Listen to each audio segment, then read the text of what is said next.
Welcome back to our next episode in our State of the City address. Today, we're talking parks, and I would like to open up with Piper Davidson's talk. But first, I want to thank you, Mayor Heidemann, for coming back to join us, and also Scott Campbell, our city manager. Piper Davidson, Scott, you probably are not aware of this or you were not here when she started the project. Right. She's a local Girl Scout. She was in high school or probably still is in high school. And she had a Gold Star project. And this is something that she needed to do for her Girl Scout legacy. It's essentially like an Eagle Scout project for the boys. And she came to us through some public demand for an additional dog park. And we said, yes, we think that that's excellent. Do you want to give us an update on where we're at with that and when we can expect the grand opening to be? Absolutely. This is an incredible project, and kudos to that young lady for putting this together. That's an amazing story. The park is currently under construction. We have amenities being added every day. We've got canopies being added, benches, water fountains for both the owner and the pets, by the way.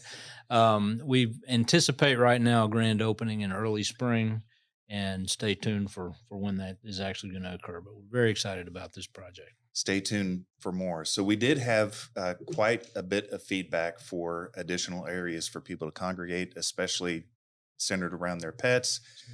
But we also had seemingly somewhat recently, over the last year or so, a lot of people asking questions about pickleball. Now, I have to be honest, before I started getting some of these emails and phone calls, I had no idea what pickleball was.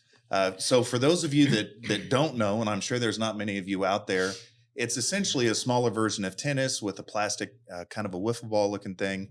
And people love it. In fact, it's one of the fastest growing, if not the fastest growing sport in the United States. And Corinth is not exempted from that. So we had an amount of citizen questions and demand. Where can we go and play pickleball in the city of Corinth? Well, we have good news for you. Mr. Campbell, you want to give us an update on that? Yeah, it is an incredible story how pickleball has grown, and I'm with you. I didn't know much about it until probably for me a couple of years ago. So the city is currently trying to meet that demand for pickleball. It is huge. It's something that a lot of cities are trying to keep up with now. So we're actually adding pickleball courts at Community Park.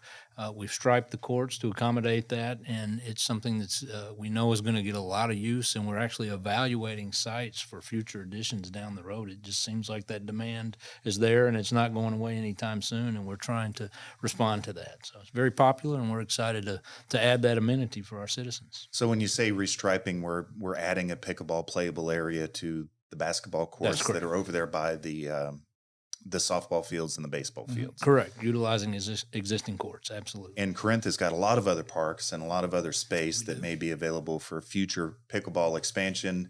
And so we'll see if demand spikes, we might have some cool other areas to add some pickleball courts or restripe current infrastructure. Absolutely. We'll keep monitoring the use and see where we go from there. Those are our new amenities, our dog park and our pickleball court. But we also have other parks in the city of Corinth that are aging. And so working with staff, we put together a plan that over the next number of years, we're going to update a park a year, essentially, is how the time frame works out.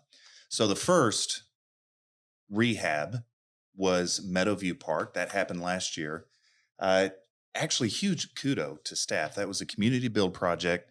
My wife, myself, and our 3 kids showed up. Everybody had gloves on, and you don't show up to a community build unless you're going to be helping, as it turns out. So we shoveled and moved a ton of that new bark that they have that helps keep kids safe. It was an excellent time. I want to say we had 100 people show up in 2 different shifts, met new people. It was an amazing time that we had with the community. But Meadowview Park at this point is updated. So that's our example. The next park that we're moving to is Fariview Park. And that is the park that we're updating for 2023. Mr. Campbell, you want to give us an update on where we're at with this community build project? Yeah, we had so much success with that other community build. We can't wait to do it again. So it's very successful program. All skill levels are welcome to come to this. So Absolutely. please come if you want to participate at all. We're currently taking registrations for volunteers, and you can sign up on the link below on your screen. Very exciting project. So we'll have a link in the comments or in the description. And I want to be clear. The first community build, there were those of us that were hauling around heavy wheelbarrows full of bark, and there were others like my young, I think she was 8 at the time. Absolutely. Got a little kid-sized rake and helped kind of spread the bark out. But she felt that it was purposeful and meaningful, and we had an excellent time. With all this talk about updating parks and making things look better, we would be remiss if we did not discuss Keep Corinth Beautiful. And so up on your screen now is some bullet points of things that we want to talk about.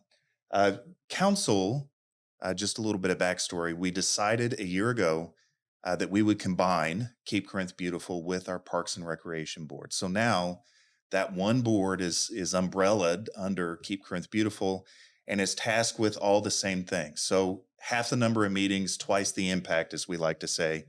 And we've got some neat stuff coming out of our Keep Corinth Beautiful board. So let's talk about that. Mayor Heidemann, we've got some neat stuff in the butterfly garden.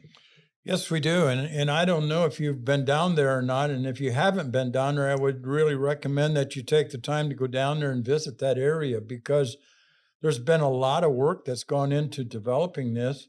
We've had a lot of community support. I know that CoServe had contributed not only financially, but they've also given equipment and materials to promote this. And again, I think for nothing, take your family down there. Again, this is one of the things that we want these parks to be used for, is take your family there and enjoy this.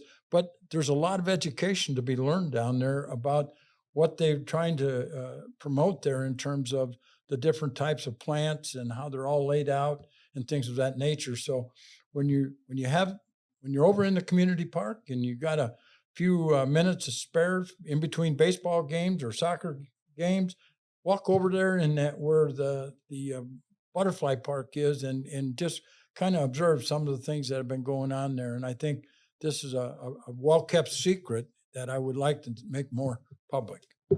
And for that particular project, Keep Corinth Beautiful has partnered with our local Facebook group in the Lake Cities called Lake Cities Run Walk Group. We talked a little bit about them in the previous episode, but we have our annual March of the Monarch 3K that's happening on April 29th. So we want to make sure everybody knows about that. We expect to have a fairly decent, large turnout. And at the end of that, we have seeds that will be given away to the people that have supported the butterfly garden so that they can help with the conservation effort and plant those seeds. It should be another awesome community event for the city of Corinth. And to wrap up our conversation with the parks today, there are some moving pieces with the parks, but we have another data hub. So down below in the description, you will find a link to the City of Corinth's data hub as it's related to parks. And in that, you will have the opportunity to see where we're at in the projects. You can see renderings, time frames, anything it is that you might want to know about the park projects that we have going on. And with that, I would love to thank you and to tell you how much I appreciate you for tuning in today. Keep here with us because we've got more episodes of our Corinth State of the Union podcast series coming up next.